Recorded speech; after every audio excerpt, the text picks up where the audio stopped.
Thank you, guys. Well, I just wanted to thank Ed Hurley right off the bat for the scheduling. This Indy game was a pretty big one, but had this been after Kansas City, that might have been a different story. I wanted to have a few words here with you guys, and the biggest thing for me, I kind of laugh because this war is kind of a big deal, and for some reason they wanted to give it to me. You have to imagine, from my perspective, it's pretty amazing the way life has been altered in the last few years. When I was drafted by the Patriots in 2011, really the most I knew about Boston were the cream pies. When Ed Hurley told me I would be receiving this award, my initial reaction, to be completely honest, was to run and hide. I think that's just my nature. I was so humbled and honored that the Hockomock YMCA would have even thought of me. It's a long list of some very impressive, very generous people that have received this award. And the only constant that I see is it's not about any of them.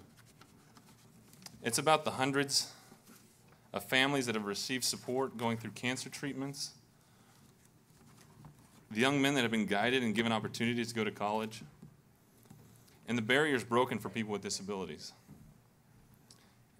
To me, it's crazy how God has used the past recipients and everybody here for so much good.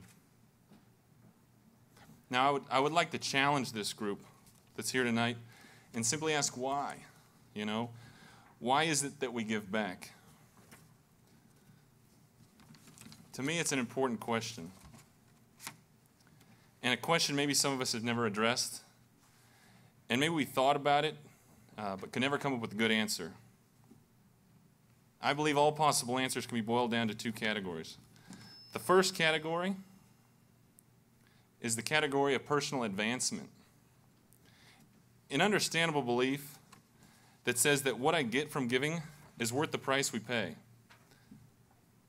The second category is the belief that in response to being given so much, we have the opportunity to give back.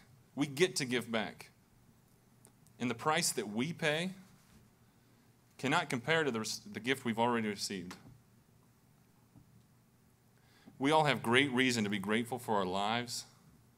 We all have so much to be thankful for. Everyone in this room that is able to take a breath of air has some understanding of the gift of life. Yet, we only have so many breaths to show gratitude for that gift. I do not always show it, but I am thankful. In my young life, I have received so many tremendous gifts. And I've had so many people pour into my life. Of all the gifts I received, none has been greater than my opportunity to have a personal relationship with Jesus Christ. Thanks. It has poured meaning into my life that it would have otherwise been simply for worldly gain and temporary pleasure. With all the things I screw up, with all the things that I do wrong, I continue to be blessed. I just want to give you one of my favorite stories about Jesus when he fed the 5,000. And to do a quick summary, Jesus was traveling. He had a crowd of followers, and they became hungry. And so the disciples came to him and said, these followers are hungry. Let's send them away. And Jesus, being who he was, says, I have a different plan. How about we feed them? As a Christian, this story means that Jesus is the source of all good things and the provider of our daily sustenance. However, in a secular way, if we ignore the leap of faith it takes to believe in the miracle, when Jesus saw a need, he filled it. He didn't give in hopes of personal gain. He didn't do it to win awards. He didn't do it for his social networking. He simply saw a need that he was able to fill, and he did not shy away or push the responsibility onto someone else. The YMCA works to fill community needs. And it's our challenge, all of us here, not to be here to make ourselves feel better or advance ourselves, but rather It's about filling a need. And now, without pushing the responsibility onto somebody else, when it's in our power to make a difference. The integration initiative here at the Hockomock Y has given children and their families opportunities that have been traditionally limited. It's easy to see how excited and positively impacted these kids have been. What's not always easy to see is the amount of work and resources it takes to run a program like the integration initiative. Now, if I could, and if they're probably busy, but if they could come up, I would like to invite up the core of the integration initiative, a few of the foot soldiers of the program.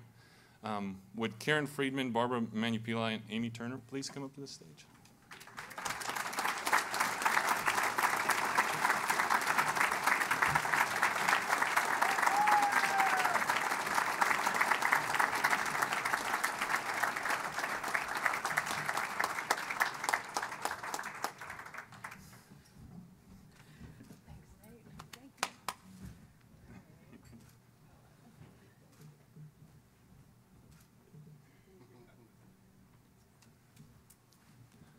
So many people give so much of their time and resources, but none more than these three women.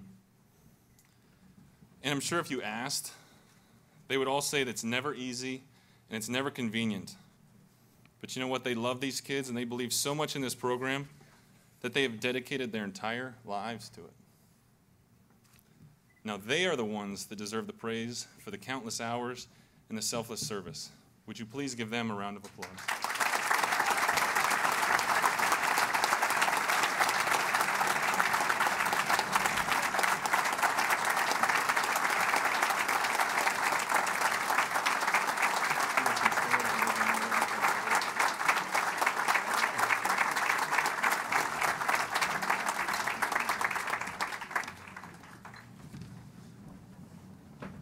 Most of us here have a lot of money that we can give. However, I would argue that if we focus more on giving of our hearts, we would feel that we just could not give enough. C.S. Lewis said about the heart, "To love at all is to be vulnerable.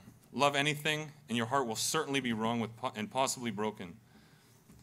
If you want to make sure of keeping it intact, you must give your heart to no one, not even to an animal. Wrap it carefully round with hobbies and little luxuries. Avoid all entanglements. Lock it up safe in the casket or coffin of your selfishness. But in that casket, safe, dark, motionless, airless, it'll change. It won't be broken. It'll become unbreakable, impenetrable, irredeemable. Maybe we could all be more like these women who so daringly give of their hearts. Maybe we could all learn from Jesus. If we identify a need, we try to fill it, because we have all been given so much. To wrap things up, I would just like to thank my wife, Lexi. She's really the reason that I got involved with this.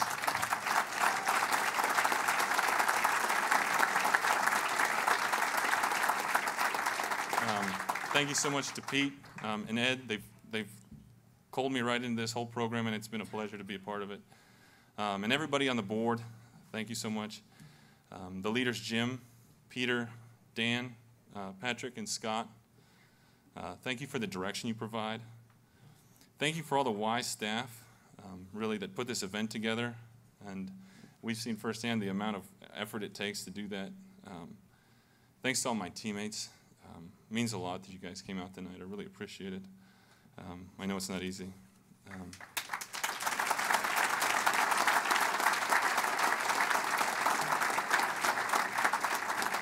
And finally, I just want to thank everyone for being here, showing your support, showing your heart, and the generosity that you have shown these kids. Thank you so much.